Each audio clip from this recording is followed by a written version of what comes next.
Megastar re entry చిత్రం ఖైదీ number 150 audio వేడుక అనుమతి లేకపోవడం వల్ల క్యాన్సిల్ అయింది. ఇక తాజాగా ఈ నెల 4న విజయవాడ ఇందిరాగాంధీ మైదానంలో నిర్వహించాలనుకున్న కార్యక్రమం కూడా వాయిదా వేయడం జరిగింది.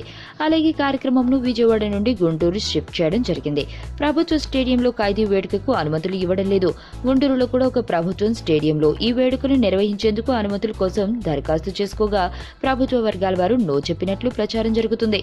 ఈ నేపథ్యంలో ఖైదీ సినిమాపై నందమూరి హీరో బాలకృష్ణ కుట్ర పన్నాడు అంటూ మెగా ఫ్యాన్స్ సంచలన ఆరోపణలు చేస్తున్నారు. బాలకృష్ణ నటించిన గౌతమిపుత్ర శాతకర్ణి చిత్రం సంక్రాంతికి విడుదల కాబోతుంది. అదే సంక్రాంతికి మెగాస్టార్ మూవీ కూడా విడుదలవ్వనుంది. అందుకే బాలకృష్ణ కక్షతో ఇలాంటి పనులు చేసి చిరంజీవి సినిమాకు పబ్లిసిటీ రాకుండా చేస్తున్నట్లు మెగా ఫ్యాన్స్ తీవ్ర ఆరోపణలు గుప్పిస్తున్నారు.